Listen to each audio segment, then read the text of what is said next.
تبارك الذي بيده الملك وهو على كل شيء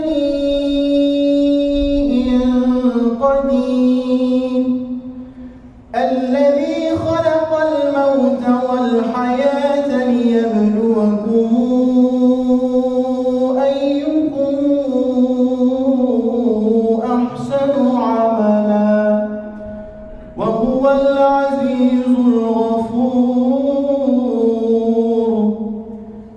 الذي خلق سبع سماوات طباقا الذي خلق سبع سماوات طباقا ما ترى في خلق الرحمن من تفاوت فارجع البصر هل ترى من فطور ثم ارجع البصر كرتين ينقلب إليك البصر خاسئا وهو حسير.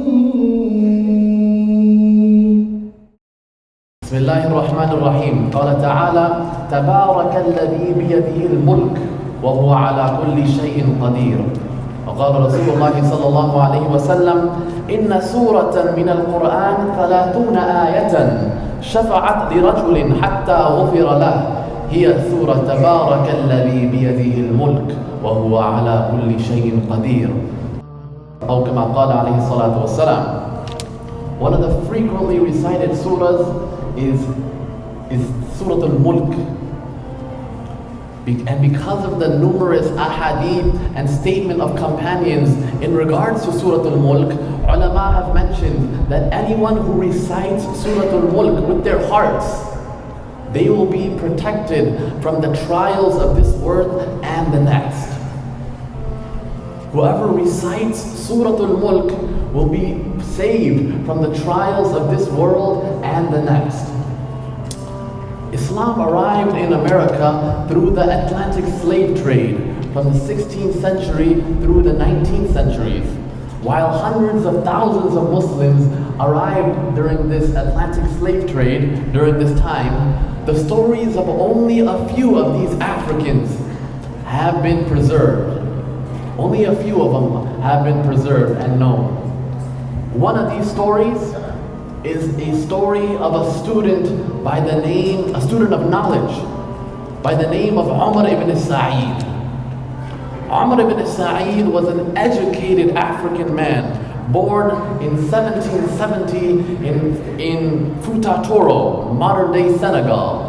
He was captured when he was 37 years old and taken into slavery, brought to South Carolina and sold 1 year before the slave trade ended in 1807. He never returned back to Senegal for the rest of his life. Later, he converted to Christianity. He writes his autobiography after being baptized and joining the Presbyterian Church. And remember, when he's writing this autobiography, he writes it in formal Arabic, in the West African Maghribi script. And who is he writing to? No one next to him knows Arabic, so he's writing this to himself. This is how some of the slaves release their stress. He's writing this autobiography to himself. My name is Omar ibn Said. My birthplace was Futo Toro, between the two rivers. I sought knowledge under the instruction of Sheikh Muhammad, Sheikh Sulaiman, and Sheikh Jibreel. Allahu Akbar. Usually, how do people start off their autobiographies? By talking about their family. They list their family lineage. How does this student of knowledge begin his autobiography? By listing his teachers. Allahu Akbar.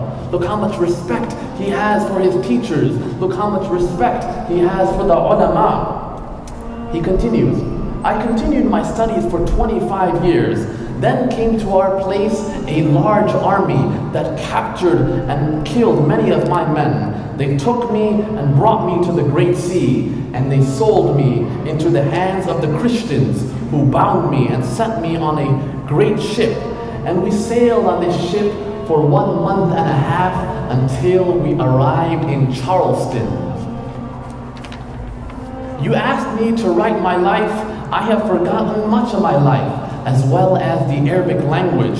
Neither can I write according to the proper grammar, nor can I write according to the proper balagha.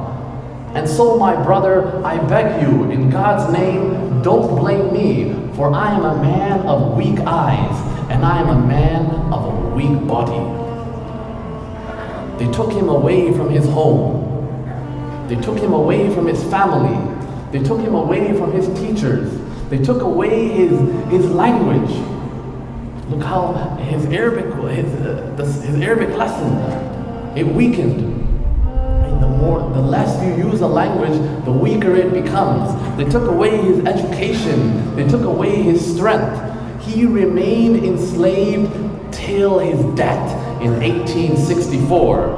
Approximately 15% of the Africans that arrived in America through the Atlantic slave trade were Muslims. 15% were Muslims.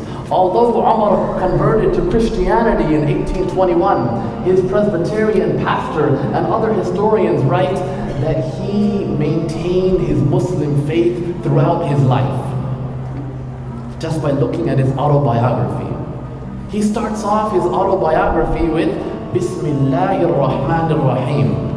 Remember, no one knows what he's writing, no one knows what he's saying. Bismillahir Rahmanir Rahim. Allahumma salli ala Muhammad wa ala ali Muhammad kama sallayt, until the end. And then he writes Suratul-Mulk from memory. He writes Suratul-Mulk. Why would he pick this surah? What does mulk mean? The ownership, sovereignty, dominion. Why would Umar, a Christian, begin his autobiography with Suratul-Mulk? What's the theme of this surah? Allah Ta'ala has power over everyone. Allah Ta'ala is the master of these Christian masters.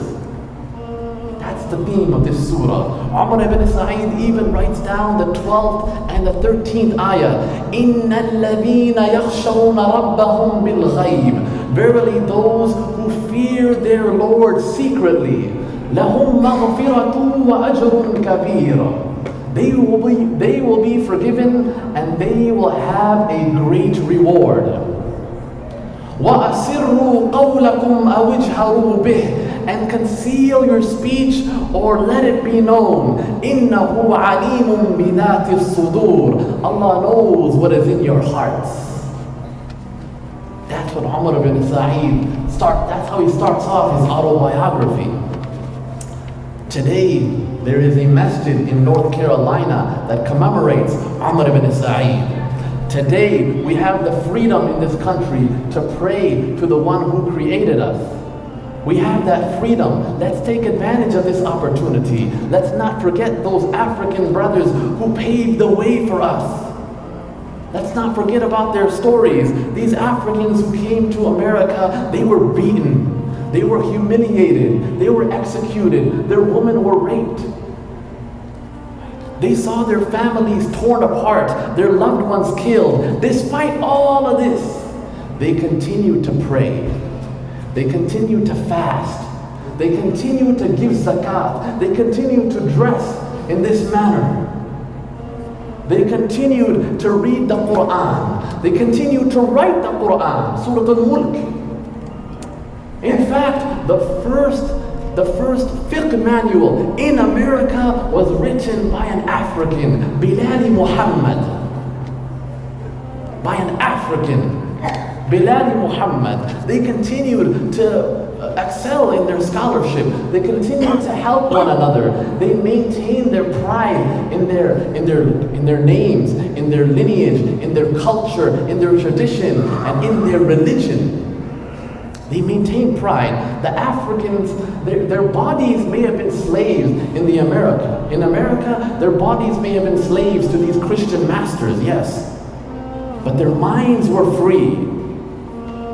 Their minds were free because they were the ibadullah. They were the slaves of Allah.